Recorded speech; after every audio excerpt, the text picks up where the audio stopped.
कहानी सच्चा प्यार। निहारिका, तुम्हारी सादगी भरी सुंदरता और तुम्हारे संस्कारों से मैं प्रभावित हूँ। मुझे तुमसे प्यार हो गया है। मैं तुमसे शादी करना चाहता हूँ। निहारिका जानती है यह संभव नहीं है, फिर भी उसे विजय की बातें अच्छी लग रही थीं। आज विजय को सुनने का मन कर रहा था। निहारिका जी, एक अनजान युवक ने आवाज दी। निहारिका ने पलट कर देखा तो अच्छी कद-काठी वाला एक सुदर्शन युवक उसके पीछे खड़ा था। जी कहिए, घबराते हुए मद्म स्वर में निहारिका उस युवक से बोली।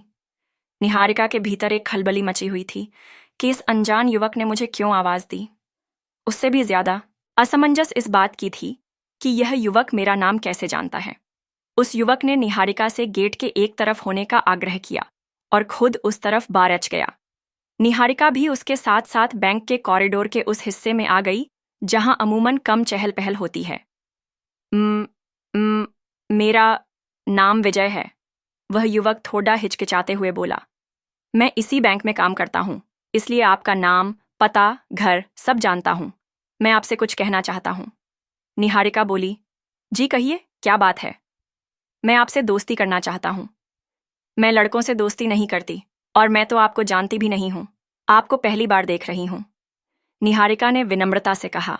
विजय बोला, लेकिन मैं आपको तब से जानता हूँ जब से आपने इस बैंक में खाता खुलवाया है। इतना ही नहीं, मैं उस जगह भी नियमित जाता हूँ जहाँ आपकी कोचिंग क्लास है, बल्कि वहाँ से रोज आपके ऑटो के पीछे पीछे आपके घर तक आना जाना भी मेरी दिनचर्या में शामिल है। विजय के मुंह से यह सब सुनकर निहारिका आश्चर्यचकित हो जाती है। पहले तो उसे उस पर गुस्सा आता है, परंतु इतने लंबे टाइम से पीछा करने के बाद भी उसका मुझे किसी तरह से कोई परेशान नहीं करना निहारिका को भा गया। निहारिका को लगा कि यह नौजवान सामान्य लड़ाकों जैसा नहीं है। अभी तक की बातचीत में भी वह उसे सभ्य और समझदार ही लगा। विजय के इसी निश्चल प्रेम को देखकर वह शांत रहती है और बड़े सरल भाव से उससे कहती है, आप यह सब क्यों कर रहे हैं? विजय कहता है, निहारिका जी, मैं बिना लाग लपेट के अपनी बात सीधे सीधे आपसे कहता हूँ। मैं आपसे शादी करना चाहता हूँ। क्या? निहारिका एकटक विजय को देखती रह जाती है। उसे समझ में नहीं आ रहा कि यह सब क्या हो रहा है। उसे कोई जवाब भी नहीं सूझ रहा। हाँ, उसके कपोलों पर रक्तिम आभा छा जाती है, नजरें झुक जाती हैं और हृदय की गति बढ़ जाती है। वह विजय से कुछ नहीं बोल पाती। उसके होंठ जैसे बर्फ की तरह जम गए हों। बिन कुछ कहे वह चुपचाप बैंक के गेट की तरफ आगे बढ़ती है। मौसम में हल्की ठंडक होने के बाद भी वह दुपट्टे से माथे पर आई पसीने की बूंदों को पोंछती हुई पैदल ही घर की तरफ चल देती है। चलते चलते उसे मधुर याद आती है, उसकी वही चुलबुली सहेली जिसके साथ वह इस बैंक में पहली बार एमसीए एंट्रेंस एग्जाम की तैयारी हेतु कोचिंग की फीस जमा करने के लिए पैसे निकालने आई थी। पैसे निकालने के बाद जब निहारिका चलने लगती है तो उसे ऐसा महसूस होता है जैसे उसे कोई देख रहा है, पर वह ध्यान नहीं देती। उसकी सहेली मधुर चुटकी लेते हुए बोलती है, सुन निहारिका, वो लड़का थोड़ा सा और लंबा होता तो मेरे लायक था, लेकिन यह तेरे लिए बिल्कुल परफेक्ट है। निहारिका नजरें उठाकर भी नहीं देखती, पर मंद मंद मुस्कुराती है। सभी सहेलियां खिलखिलाकर हंसते हुए बातों को हवा में उड़ाकर चल देती हैं। क्या मधुर ने उस समय इसी विजय का जिक्र किया था? वह अपने सिर को हल्के से झटकती है, मानो विजय और उसकी बातों को भूल जाना चाहती हो। वह याद करती है उन दिनों को जब वह बीएसएससी फर्स्ट ईयर में थी। बीएसएससी की पढ़ाई कंप्लीट करने के बाद उसका किसी अच्छी यूनिवर्सिटी से एमसीए करने का इरादा था, जिसके लिए उसे पैसों की जरूरत थी और 6 भाई बहन होने की वजह से उसके माता पिता पर जिम्मेदारियों का बोझ अधिक था।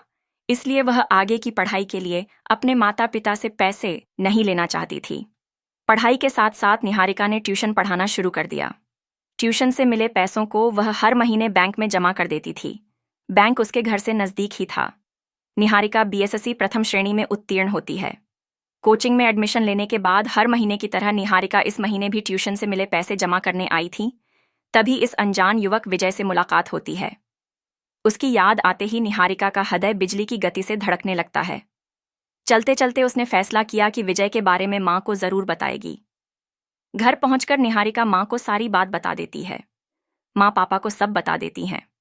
पापा बोलते हैं, लड़का ब्राह्मण है लेकिन चौबे है। दुबे चौबे में हमारे यहाँ शादी नहीं होती। फिर भी चलो चलकर लड़के को देख आते हैं।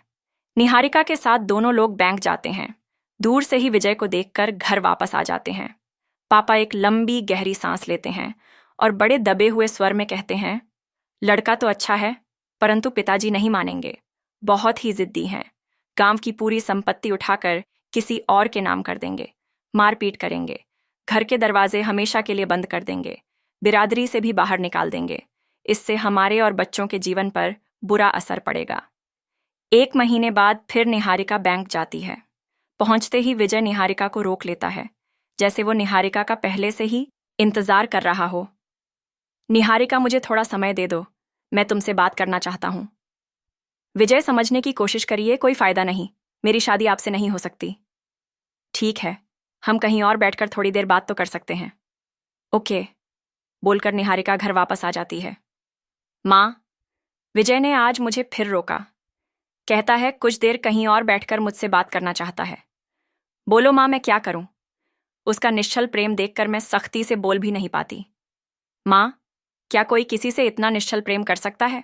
वह 3 साल से मेरा पीछा कर रहा है, फिर भी कभी मुझे परेशान नहीं किया। कानों कान भनक भी नहीं लगने दी, वरना आजकल के लड़के क्या क्या नहीं करते हैं। परेशान भी करते हैं और अभद्र टिप्पणी भी।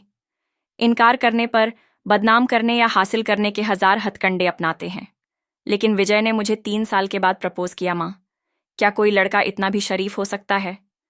माँ मुस्कुराते हुए कहती हैं, जाओ जाकर थोड़ी देर बात कर लो। निहारिका माँ के चेहरे को देखती ही रह जाती है। समझती है विजय सभी को पसंद है, परंतु दादाजी की वजह से हाँ नहीं कह पा रहे हैं।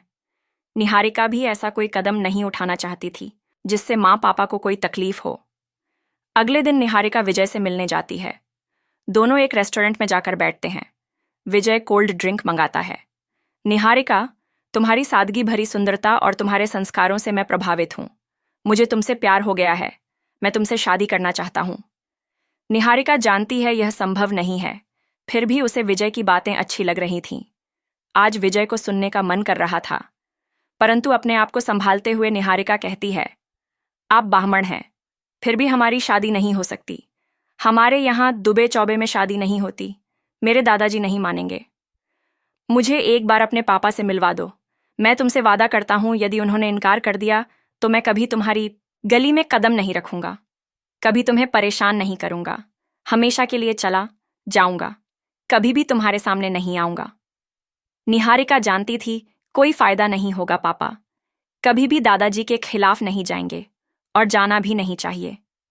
निहारिका भी ऐसा कोई काम नहीं करना चाहती थी जिससे आगे चलकर माँ पापा और उसके भाई बहन को कोई परेशानी हो। नहीं विजय, हमारी शादी नहीं हो सकती, आप मुझे भूल जाएं, इसी में हम सब की भलाई है। विजय का उदास चेहरा देखकर निहारिका भी उदास हो जाती है और दुखी मन से घर वापस आ जाती है। आज सारी रात निहारिका को नींद नहीं आती, शायद उसे भी विजय से प्यार हो गया था। पूरी रात करवटें बदलते बदलते सुबह हो गई। सूरज धूप की चादर ओढ़ चुका था। निहारिका उठी। उसने विजय को भुलाने का प्रयत्न करते हुए अपने रोज के कामों में लग गई। 1 महीने के बाद फिर निहारिका बैंक गई। आज नजरें विजय को ही ढूंढ रही थीं, लेकिन विजय कहीं भी दिखाई नहीं दिया। निहारिका से रहा नहीं गया, उसने बैंक के कर्मचारियों से पूछा, आज विजय जी नहीं आए हैं? जी, विजय जी का स्थानांतरण हो गया है। उसने आश्चर्य से पूछा, कहाँ? जी, दिल्ली, इंडियन ओवरसीज बैंक में। अब वे प्रोबेशनरी ऑफिसर हो गए हैं। निहारिका को ऐसा लगा जैसे किसी ने उसके दिल के 1000 टुकड़े कर दिए हों। ऐसा प्रतीत हो रहा था जैसे सब कुछ खत्म हो गया है। दिल अंदर ही अंदर रो रहा था, कहीं पलकों से मोती न ढुलक जाएं। सहसा उसने अपने आप को संभाला और मन ही मन कहने लगी, उसने मुझे बताया भी नहीं, बिना बताए ही चला गया। वैसे ठीक ही किया विजय ने, अगर बता देता तो शायद मैं कमजोर पड़ जाती। सोचते सोचते निहारिका के अधरों पर मुस्कान आ गई। विजय ने अपना वादा पूरा किया। वह मुझे कभी भी परेशान नहीं करेगा, कभी भी मेरे सामने नहीं आएगा, हमेशा के लिए चला जाएगा। शायद इसी को सच्चा प्यार कहते हैं। आज निहारिका को विजय पर गर्व हो रहा था। निहारिका विजय के प्रेम को हमेशा के लिए दिल के एक कोने में संजोकर रख लेती है और एमसीए की तैयारी में जुट